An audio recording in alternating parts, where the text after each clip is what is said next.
সাগর দ্বীপের মানে পুরাণ যে কাহিনী আছে সেটা তুলে ধরা হয়েছে। দেখুন, এখানে পুরাণে কথিত আছে ভগবান বিষ্ণু ঋষি কর্দম ও তার স্ত্রী দেবাহুতির পুত্ররূপে জন্মগ্রহণ করেছিলেন। এটা তারপরে দেখো, ঋষি কর্দম তার পুত্রের নাম রাখেন কপিল। ক্রমে কপিল বিভিন্ন শাস্ত্রে পাণ্ডিত্য অর্জন করতে থাকেন। তারই একটা রূপ এখানে তুলে ধরা হয়েছে গঙ্গাসাগর মেলা। তারপরে দেখো, তিনি সর্বশাস্ত্রজ্ঞ ও সাংখ্য দর্শন আমরা দেখেছিলাম যে 6 দর্শন ছিল, তার মধ্যে একটা গুরুত্বপূর্ণ সাংখ্য দর্শনের প্রণেতা হিসাবে কপিল মুনি নামে মর্তে খ্যাতি লাভ করেন। তারপরে আমরা দেখব সূর্যবংশীয় রাজা শ্রীরামচন্দ্রের দশম পূর্বতন রাজা ছিলেন রাজা সগর। সগর নামে এক রাজা ছিল, তার একটা এখানে চিত্র তুলে ধরা হয়েছে।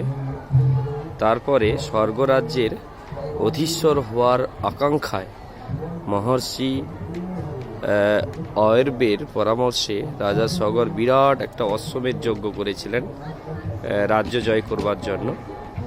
তারপরে দেখো, 60 রাজার পুত্র, মন্ত্রী, সভাসদ, প্রজাদের নিয়ে মহাসমারোহে অনুষ্ঠিত হতে লাগলো সগর রাজের এই অশ্বমেধ যজ্ঞ।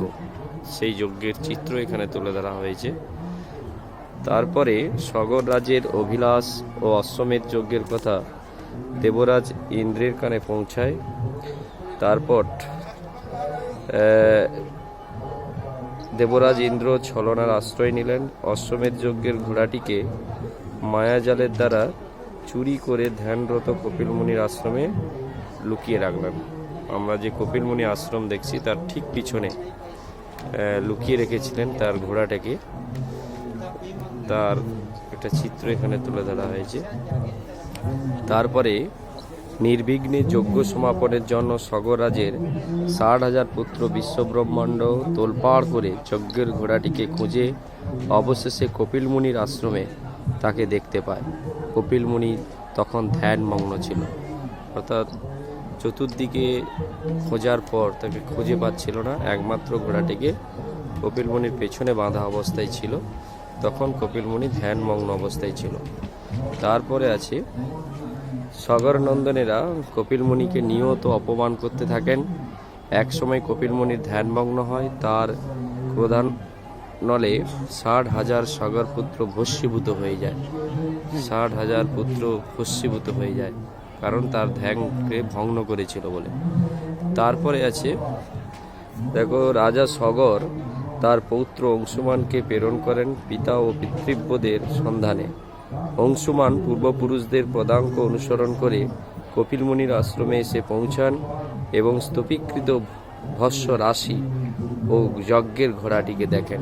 এবং তার যে উত্তরসূরি অংশুমান এসেছিল তাদের পিতা এবং তাদের সেই যে পূর্বপুরুষদের খোঁজার জন্য, যখনই দেখে তার এখানে স্তূপীকৃত ভস্য রাশি, সেই ভস্য রাশির মধ্যেই ঘোড়ার এবং 60,000 পুত্রের খুঁজে পান এবং অংশুমান। তারপরে বিনতানন্দন বিষ্ণুবাহন গরুর অংশুমানকে পতিতোদ্ধারিণী মা গঙ্গার উপাসনা করতে নির্দেশ দেন, কারণ একমাত্র গঙ্গার পবিত্র জলেই মৃতদের আত্মার মুক্তি সম্ভব। অর্থাৎ কিভাবে জীবন্ত অবস্থায় পাওয়া যাবে তার জন্য তিনি বলেছিল গঙ্গার কাছে উপাসনা করতে, যাতে গঙ্গার পবিত্র জলেই অর্থাৎ মৃতদের জীবন্ত প্রাণ আবার ফিরে পেতে পারে। তার জন্য আমরা এরকম একটা চিত্র এখানে তুলে ধরা হয়েছে। তারপরে বহু জন্ম পরে রাজা ভগীরথ পিতৃপুরুষের মুক্তিকল্পে তপস্যায় রত হলেন। আবার বহু প্রজন্ম পরে রাজা ভগীরথ পিতৃপুরুষের মুক্তিকল্পে আবার তপস্যায় রত হলেন। এরকম ভগীরথ যে তপস্যায় রত হয়েছে পিতৃপুরুষের মুক্তিকল্পে, তার একটা চিত্র এখানে তুলে ধরা হয়েছে। তারপরে ব্রহ্মা বিষ্ণু মহেশ্বর, আমরা 3 শক্তিমান, সেই সর্বশক্তিমান ত্রিদেব ভগীরথের নিষ্ঠা ও কঠোর তপস্যায় প্রসন্ন হলো। অর্থাৎ ভগীরথ যে কঠোর তপস্যা করেছিল তাতে ব্রহ্মা বিষ্ণু মহেশ্বর কি হয়েছিল, সন্তুষ্ট হয়েছিল। সন্তুষ্ট হয়ে তাকে বর দিয়েছিলেন।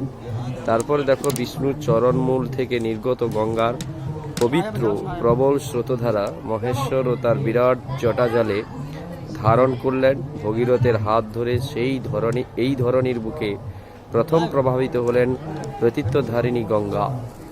কপিল মুনির আশ্রমের স্তূপীকৃত ভস্য রাশি তার পবিত্র জলে ধুয়ে গেল। সাম মোচন হলো সগর রাজের 60,000 পুত্রে। তারপরে আমরা দেখলাম গঙ্গা প্রবাহিত হলো এই বিষ্ণুর চরণমূল থেকে নির্গত গঙ্গার পবিত্র জলের স্রোতের ধারা। তারপরে এই যে কপিলমুনি আশ্রমের পাশে যে স্তূপীকৃত ভস্য রাশি ছিল, সেই গঙ্গার জল স্পর্শ পেতেই 60,000 যে পুত্র ভস্মীভূত হয়ে গিয়েছিল তারা আবার ফিরে পেল।